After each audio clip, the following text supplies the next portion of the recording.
Almost there. And... No. I need you to be a good potion and do exactly as I tell you. Spirits, I can't even tell if it's working. The door was open. You startled me. I didn't hear you knocking. Sorry, I didn't knock. I know Yani interrogated you. Gossip sure flies around here. Is that why you came? Did Kaz come to my rescue because he doesn't believe that I did it? I wanted to check up on you now that you've been officially labeled a suspect. I swear, everyone's suddenly so keen on making me the next victim of this collective insanity. So you're not here to arrest me? Of course not. Although whatever it is you're doing right now is pretty suspicious. It is. If you must know, I was planning to do something completely crazy. A ritual with no preparation, no support, and no guidance. One that isn't even in the books. Trying to kill yourself to save the day? It looks like it may be the only thing I can do before some overzealous sycophant scapegoats me in front of an angry mob. Galen, nobody hates you, and they don't need to blame anyone. The only person who needs a scapegoat is Istvan. Huh, and how does that make my situation better? Maybe it doesn't, but remember, I care about you, and I don't want you to do anything reckless. Sacrificing yourself won't change anything. It'll only make our chances of saving the city even slimmer. Aw, I know. I'm not planning to kill myself just yet. I don't like that spark in your eyes. No worries. I always scored perfect marks for improv. Stories about my makeshift spells are still circulating the campus. Are you sure this is the same thing? I appreciate your concern, but this isn't the best moment for emotional outbursts. I can't believe you are asking me to restrain my emotions. For your sake, friend. Thanks to Yani, my time may be almost up. This ritual will either help or do nothing, but I can't allow myself to be distracted. I understand. Sure you do. Truth be told, I find this savior complex of yours charming. And I just love your subtlety. But say no more. It was bad timing on my part. Carry on. So cute. Now that's settled, let's get to work. For this number, I'll be needing a volunteer from the audience. What now? You're going to help me with my insanely risky and possibly suicidal ritual. Seriously, Galen, at this point, I can't tell whether you're messing with me. Relax, it's perfectly safe. I bet you tell that to every guy, and then they end up with a nasty rash. Ha! Touché, sir. Frankly, all I need you to do is stand by the door and make sure nobody disturbs me. I was hoping for chanting. I have a lovely singing voice. Oh, do you, Kaz? I kinda would've wanted to hear that. Oh well, destiny's caught up with me again. Once a god, always a god. It helps more than you know. I hate doing this kind of thing alone. Talking actually helps me focus. But your enthusiasm truly is heartwarming. Thanks, Kaz. The way I see it, we're teetering on the edge of disaster. I never said it before, but I believe you can make a difference. So of course, I want to help. I appreciate it. Let me get back to this wayward potion. If you prefer to talk as you work, you can explain the ritual to me. Don't blame me if you get bored. Alright, in order to affect the city system, I need direct contact with the waters. Luckily, the designers were a thoughtful lot and placed access points all over, including this very greenhouse. Hardly a control room, but I can work my craft from here. There's a magical access point right inside the quarters of our good doctor, who also happens to be a magician. Convenient indeed. So what's next? For my next trick, I'm going to use a little water flame, which is what I saved. It's an almost omnipotent antidote with exceptional healing properties. Pity you can't put a spell on it to heal our situation and save the city. What a dad joke, Kaz. That's a lovely idea, but no craft in this world could manage that. But we're not powerless. The thing about this little darling is that it works best as a reagent. Which means, the stronger the poison, disease, or cure, the more beneficial the effect. With a bit of luck, I can temporarily purify the waters of all ill intentions and emotional dirt the saboteur put in them. Ill intentions? In the water? Are you serious? Absolutely. It's the water's nature to absorb and carry all things. We call it the humble element because it flows to even the lowest places. It accepts everything. That's really poetic. I like that. I've never thought about that with water. The waters in this place, however, have extraordinary properties. Suffice to say, over the years, they've absorbed the emotions of many people. Strong energies you could call curses. I'm trying to purge them. If there's a plant that can help, it's the water flame. However, there's also a considerable chance it won't do anything. This is mostly guesswork and intuition. Well, you're the only expert here, so do what you think is necessary. I'm almost done. Careful now. This may feel a bit awkward to you. What? I don't feel it. Oh, for L's sake. Shh. I need you to be quiet for a moment, just a little longer. Spirits watch us. They put some seriously hateful stuff in this. Brace yourself, I'll try and cleanse this mess. Look at Kaz, he's just kind of hanging out there, you know, just with his arms folded, just hanging out. There, you can relax now. It's over. The process was more violent than I expected. You did well, considering it was your first time. I never knew magic was so bad for the stomach. Did it work? Honestly, I have no idea. All I can discern right now is that I've managed to do something. But nothing is happening, which is a very good sign. Rituals are a bit like surgery. If the job's botched, you can tell right away because either the patient or the doctor starts bleeding uncontrollably. The doctor starts bleeding uncontrollably? I had no idea herbalists could be so dangerous. This is much more than simple herbalism, but you're right. We are not to be trifled with. Yani would agree, I'm sure. She is prejudiced and mistrusts anything she can't put into numbers.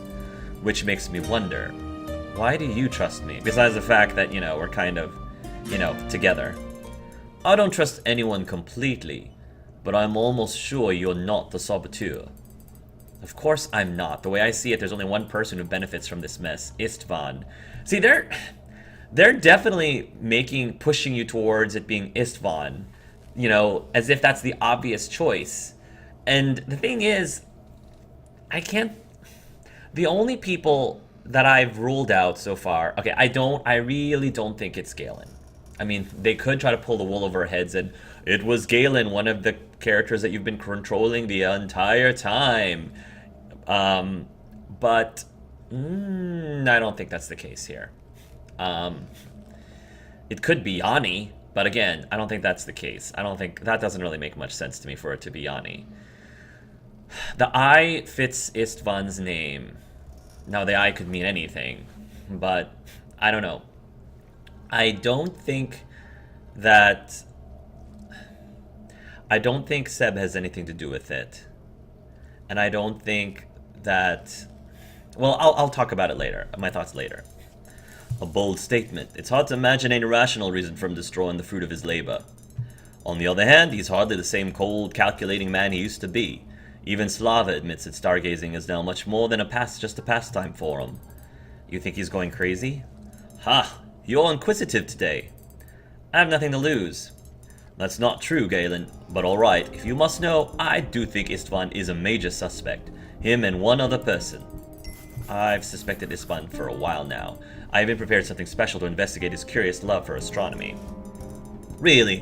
Whatever it is, I hope you were careful. He's not keen on being spied on. No worries. So who's number 2? Someone with a really good motive. Well done, detective. You can laugh, but assuming every villain has a motive is an air of judgment. Istvan may not have one at all. Or maybe he does, but it's utterly irrational. Insane, even. I got that. That would mean the other suspect is someone with a rational goal? Hardly. A crime of passion is also a possibility, but unlike madness, being driven by emotion is something we can understand, and who knows, maybe even empathize with. Spirits, you're circling like a hungry shark. Just tell me who you think it is. I really can't point at anyone with so little information, but my gut tells me it's someone driven by both reason and passion. In other words, the saboteur wants revenge. I can't believe you don't have a prime suspect. You spent much more time with the people than I have. That's exactly why I can't pick any of them. They all have a motive, Galen. You're telling me they're all potentially mass murderers? Potentially. This is a city of broken lives. Some wish to be liberated from it, others revel in being imprisoned. There's freedom in not being able to decide for ourselves, a dependency that feels a lot like liberation. I can see you're speaking from the heart. You read me well as usual. But you know what, Captain? Despite being a newcomer, I can already empathize with that sentiment. You're right, and my statement wasn't accurate. It's not true that they all have a motive. We all have one. Especially the women. What do you mean? This isn't the opinion of a second investigator, only someone who's been living here for a while. So please, take it with a grain of salt. There's a chance you haven't noticed since you came in the dead season, but this place is run by men. Usually old men. Families are governed by fathers and grandfathers. All women, even those born into money and power, will sooner or later become tools. Constance is actually a big suspect for me. Wait, so you think this whole sabotage is a plot organized by an ambitious family woman? Not at all. Women from the families may lack power, but they still enjoy being on top of the food chain. If they plot and scheme, which I'm sure they do, it's to take control of the city, not destroy it. Compared to us, they're free as birds. They don't have compacts. Think about it. Whoever wants to see this place razed to the ground, killing everyone inside being killed in the process, must be truly desperate. It's someone who feels so abused, so hurt that they want to sacrifice their own life so no one will suffer like they did. It wouldn't be a personal vendetta anymore. It would be an act of charity. Precisely. I can see you really thought this through, and I was under the impression that you hate speculation and wild theories. Living here can be difficult. If I can't change the way things work, all I have to left is try to understand it. I'm only telling you this because I trust you'll understand. I do. I can't say I enjoyed the picture you just described, but thanks for trusting me. I'm starting to lean towards Constance right now. I hope I don't regret it when Yani presents the evidence. You said you didn't suspect me of being the saboteur. I don't, but Lev's murder is an altogether different matter. That's true. I'll see you tonight. Goodbye, Galen, and good luck. The plot thickens. I rushed towards the marketplace, partially because I wanted to avoid any unnecessary unrest, but mostly to get it over with. I had no definite proof, yet I had to point to someone, fully aware that this meant sentencing them to a very unpleasant fate. Except perhaps for Istvan, money and contacts would ensure his safety in prison and possibly a decent level of comfort. Even if he hadn't killed Lev, he had enough on his conscience to justify conviction. But my life would take a sharp turn for the worst if I challenged the most powerful man in town.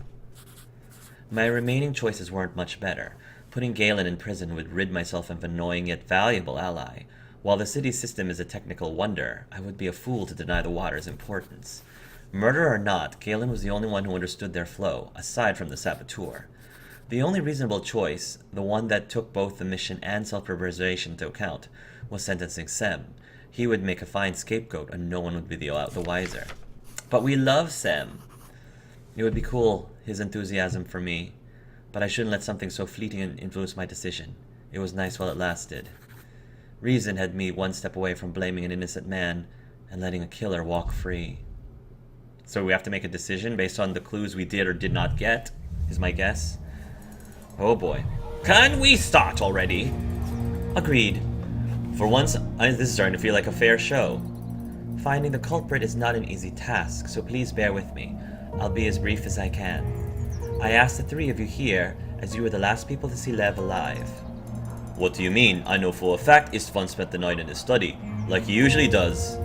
Istvan gave orders to have Lev beaten up. His guards acted on his behalf, meaning he had indirect contact. As for Galen and Sem, they both saw the victim in person. Someone also tried to set up a trap for Galen and me using Istvan's stationery. It seems too obvious, but perhaps it was a double bluff. True, leaving a piece of evidence with your name on it does seem a tad amateurish, but it's also possible someone was expecting us to die and never tell the tale. I wouldn't play around with letters and traps. Perhaps you have a motive, however. It's no secret you resented both this city and Slava's late husband. Resentment is something I know a lot about. I'm beginning to feel it now. Not only did Lev trespass onto family property, but he also made Slava unhappy, and we all know that you care about her. I can't wait to hear my dirty secrets. Just let her finish. There's one more thing that incriminates Istvan, Lev's journal. You got your hands on it? He kept it with him at all times. I couldn't find it on his body. Slava found it, but that's not important now. What is important is that Lev mentions a mentor, someone he refers to as I. This person taught him magic and many of the city's secrets, including the location of the hidden chamber he was found in. Lev was probably used by the saboteur to further the destructive agenda. You think it was Istvan? He's the only one whose name starts with an I. Is this what this city is paying for? You for rumors and vague suspicions? Well, it's you who insisted on solving this case in such a short time frame. I'm doing what I can. I'm glad that Yani is still like standing up for herself. Like she's not really. She's giving Istvan a little bit of leeway, but she's not completely like bending to his will. Like I love how fearless Yani is, which I think is awesome. She's a really strong character. You are also the only person with constant access to the archives where all the plans were kept. Plans that are now missing. That being said, the person who killed Lev covered the tracks well. It could have been anyone. That's why I'm reviewing all the evidence. Which brings us to Galen, the good doctor everyone trusts. I'm blushing already. It's not an exaggeration to say that when you give advice, people follow it to the letter. They answer all your questions without examining your motives. What can I say? I'm a people person. Unless being a doctor is a crime, you should focus on the real dirt. Do you have any? When you think of a killer, you usually imagine someone wielding a weapon. However, a doctor knows more ways to disrupt and shut down the body than any warrior could. As an herbalist, Galen had both the knowledge and the resources necessary to produce poisons. Finally, his profession gives him the perfect cover. Nobody would normally suspect a doctor was harming others intentionally. You may be wrong. I can feel my killer urges building up as we speak. No matter how many jokes you throw at her, Yani doesn't have a point. What she doesn't have, however, is proof. Wild speculation is fine by me. Just get this over with. Sure, who had said justice needs to win? As for Sam, we know he allowed his dogs to bite Lev that night. Does anyone here doubt that he's in full control of his pack? Not only did he cause injuries, but he saw Lev in very bad shape, contributed to it, and then left his friend with no help whatsoever. Clearly you've taken it upon yourself to smear the most respectful person in the city, the doctor, the banker, and the animal-loving man whose inner peace borders on catatonia. Right, Sam? Sam may be harmless, but he does have a gruesome past. This is why I don't trust people. I'm not going to go into details, but we know for a fact that Sam is capable of murder and betrayal. This is quite dramatic and much more entertaining than I expected. Now please reveal the winner before the suspense kills us. Unless you have more observations you'd like to share. Spirits, no more stories. Who did it? It's impossible to be sure given the circumstances, but all you want is a verdict, so here it is. It has to be these three? These three? Really? Let's review the clues, everybody. Kaz was a mercenary before he became the chief of the guard. Unable to mend the wrongs he witnessed in his life, Kaz grew bitter. Kaz was an idealist, but guards' work delusioned him. Kaz thinks the saboteur's motive is vengeance. The city is protected from harsh northern weather by a special dome. All citizens have signed a compact with the almighty bank, basically making them slaves. Inhabitants say the city has become colder recently. Kala could be a stone, crystal, power, or force used by the wise men of the tribes. The city plans are missing from the family's library. They're written in faculty code. Plants in the city show symptoms of frostbite. Ambient temperature must be dropping. Destroying the lamppost required obscure knowledge and weeks of preparation. The city's protective dome is beginning to collapse. Safety mechanisms are down. The next time the saboteur hits, damage will be tremendous. Galen treated Lev moments before the latter vanished. Laura claims she saw death in Galen's destiny. Galen graduated from the academy on the Isles. He's a doctor and a magician. Galen saved the water flame, a potent healing herb. Galen represents arcane builders who constructed the city in cooperation with the faculty. Galen gave Sem's dogs an herbal remedy to calm them down. Istvan's guards saw Galen following Lev the night the latter disappeared. Galen claims he gave Lev a powerful healing agent with intoxicating side effects.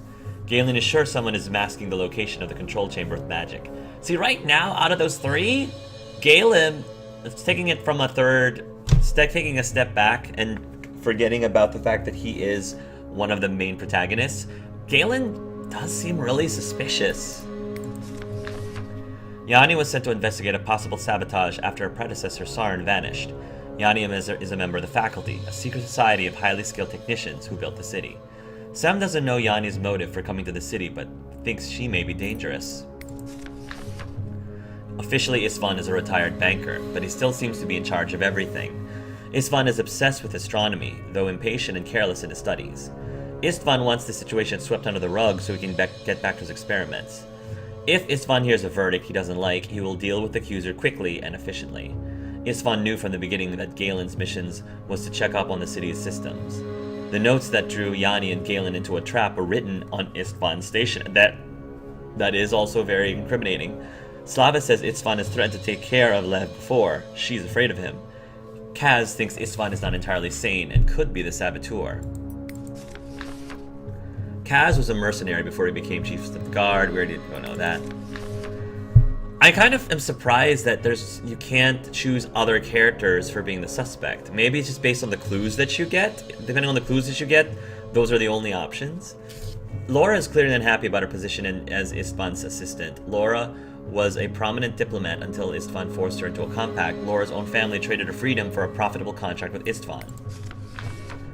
Lev came to Galen all beaten up and mumbled something about Kala. Slava blames Lev's obsession with Kala for his disappearance. The night Lev went missing, he was caught trespassing and was beaten by Istvan's guards. Lev was rarely coherent, but he calmed down when he played with Sem's dogs. The night Lev disappeared, nature seemed disturbed. This happens as Solstice draws near.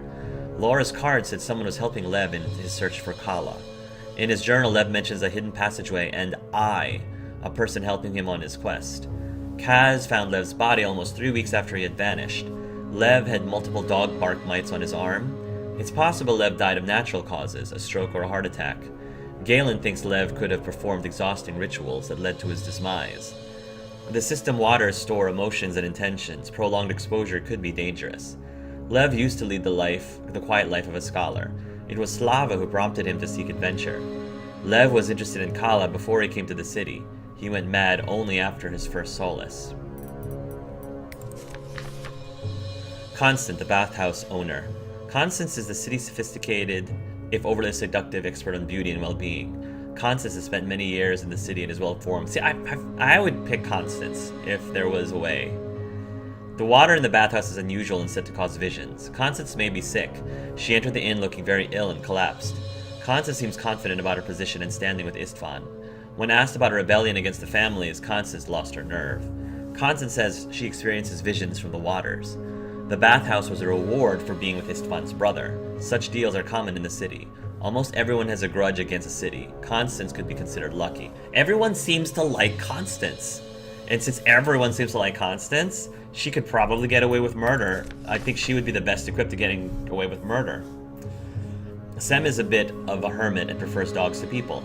Sem claims he was the last person to see Lev before his disappearance. Sem hated how Lev loosened the dog's discipline and meddled with the pack's life. Sem prefers to stay away from people because he hurt them in the past. Sem's dogs were howling when night Lev vanished. They were afraid of something. Yakone claimed Sem attacked her after being barely provoked, and this wasn't the first time. Sem has a reputation as a dangerous criminal who can't be trusted. Before he came to the city, Sem was a thief. A good one, too. Lev has annoyed the dogs enough for them to bite him as a warning. Sem holds a deep grudge against Istvan and the families for killing his friends and wife. When caught, Sem gave up all his friends and family. The families killed them, but left Sem alive. Slava's job as an innkeeper keeps her informed of what happening is in the city. Slava and Lev came to the city looking for Kala. They failed their search and Lev went insane. Lev disappears rather frequently, but Slava was never seen to care until now. Slava and Lev signed their compacts with Istvan. Nobody knows what their deals were. Back in the homeland, Slava was a marine explorer and a cartographer. Slava is in love with Istvan. Laura believes the affair helped cause Lev's madness. Slava hasn't slept or had a lucid conversation with her husband in years. Yakone, the caravan driver. Yakone originates from the tribes that inhabit the North's frozen wasteland. Lev spoke to Yakone frequently. He thought she knew something about Kala. Before she came to the city, Yakone was training to be a wise woman in her tribe. Yukon claims she never helped Lev in his quest and thinks Kala is a myth. Constance finds Yukon's defensiveness about her background suspicious. I just feel like out of these three, the one who just seems to have the most evidence against them, I feel like it's Istvan. I know that I was greatly warned not to go up against Istvan. But I don't know, I find like that's a challenge. For all I know, Galen is totally playing us this entire time, and as the major twist, that would be a really cool twist. That Galen, who you actually started the game as, you played the game as Galen, it would be a huge twist if he was the culprit, but I'm gonna pick Istvan. The person most responsible for Lev's death is Istvan. Wow. Oh yeah. Does this mean you consider him the saboteur as well? Istvan wanted to get rid of Lev. Efficient as always. He chose to kill 2 birds with 1 stone and have Lev do some of the dirty work for him. Convinced he was getting closer to Kala, Lev undermined the city and got killed in the process. Istvan removed Slav's husband from the picture while furthering his revenge. Revenge for what? He gave his entire life to the city, and we can all see he's not satisfied with the results. Having his power taken away must have felt like an act of ingratitude. Despite what you might think, Istvan did not become passive when he retired. To the contrary, he had put much effort into arcane studies, most overlooked as a benign hobby. I did not know that. He also spared no expense in purchasing sophisticated machines and devices. In some aspects, his preoccupation with stargazing mirrors, Lev's obsession with Kala. If the city falls, the saboteur dies. Suicidal tendencies do fit the insanity profile, unless we're missing something and there's a reason for it. My patience is at its end. I'm almost done. Snap. It wouldn't be the first time a creator decided to destroy their life's work. I assume Istvan is pursuing his own agenda, regardless of its costs and consequences. However, hermetic knowledge often carries a promise of happiness that goes beyond the rationale. People who believe such tales deem themselves superior. It allows them to clear any doubts and justify their actions with a higher goal. Perhaps erasing whole cities is a necessary sacrifice on Istvan's path towards enlightenment. You speak of things you do not understand. Don't care, I'm sentencing you anyway, Istvan. Are you sure this is your final decision? Am I? This may have dire consequences? Yeah. Yes, it is.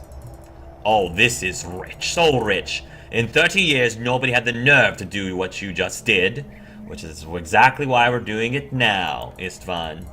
You had a simple task, girl, yet you've managed to disappoint me. Do you know what happens to people who do that? I will show you. Oh, are you going to murder her? Are you going to murder her?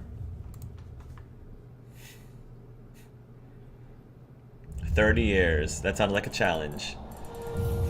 Enough dreaming, boy. You've some explaining to do. This is where we're gonna find out that Galen was the killer, was the one who did it the entire time. Nanagid. I wish you'd come sooner. You must be mad about the trial and other things. I'm so sorry for being part of this charade. Don't be silly, child. This city has always been corrupt beyond repair. Do you really think I would expect you to rebel against it? But you're not happy with me, Nana, I can tell. Do I need to remind you what just happened? I lost a valuable ally who could provide crucial aid. Without her, you'll be lucky to save the waters from this curse. But what's even more disappointing is that it's all a consequence of your recklessness and poor judgment. You a sloppy Galen. You're right. Of course you're right. By the spirits, what is this melodrama? All that cold air must have damaged your brain. Yes, Nana.